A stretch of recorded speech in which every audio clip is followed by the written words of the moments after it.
കൊടൂരാറിന്റെ തീരത്ത് കേരളീയ വാസ്തുശില്പ മാതൃകയിലുള്ള കൽക്കുരിശ് വണങ്ങി 18 പടികൾ കയറി വിശ്വാസികൾ എത്തുന്നത് അപൂർവമായ ഒരു ആത്മീയ അന്തരീക്ഷത്തിലേക്കാണ്.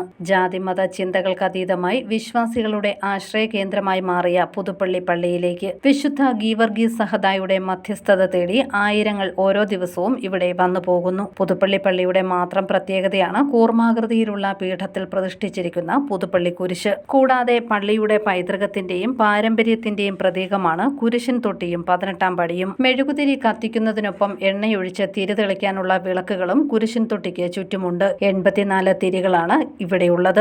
ഇത് 12 ശ്ലീഹന്മാരെയും 72 അറിയിപ്പുകാരെയും സൂചിപ്പിക്കുന്നു. കൊടുരാറ്റിൽ മുങ്ങിക്കുളിച്ച് കുരിശിൻ തൊട്ടിയിൽ ചുറ്റുവിളക്ക് കത്തിച്ച് പ്രാർത്ഥിച്ചാൽ ഉദ്ദിഷ്ടകാര്യം സാധിക്കുമെന്നാണ് വിശ്വാസം. ഇതുപോലെ പ്രസിദ്ധമാണ് പള്ളിയിലേക്കുള്ള 18 പടികൾ. ആദ്യത്തെ 5 പടികൾ കണ്ണ്, മൂക്ക്, നാക്ക്, ത്വക്ക്, ചെവി എന്നീ പഞ്ചേന്ദ്രിയങ്ങളെ പ്രതിനിധീകരിക്കുന്നു. അടുത്ത 8 പടികൾ കാമം, ക്രോധം, ലോഭം, മോഹം, മതം, മാത്സര്യം, അസൂയ, ഡംഭ് എന്നിവയെ പ്രതിനിധീകരിക്കുന്നു. അടുത്ത 3 പടികൾ സത്വ, രജോ, തമോ ഗുണങ്ങളെയും അവസാനത്തെ 2 പടികൾ വിദ്യയെയും അവിദ്യയെയും പ്രതിനിധീകരിക്കുന്നു. വ്രതശുദ്ധിയോടെ 18 പടികൾ താണ്ടി വിശുദ്ധന്റെ അരികിലെത്തി അനുഗ്രഹം നേടാമെന്നാണ് വിശ്വാസം. News bureau, Kottayam.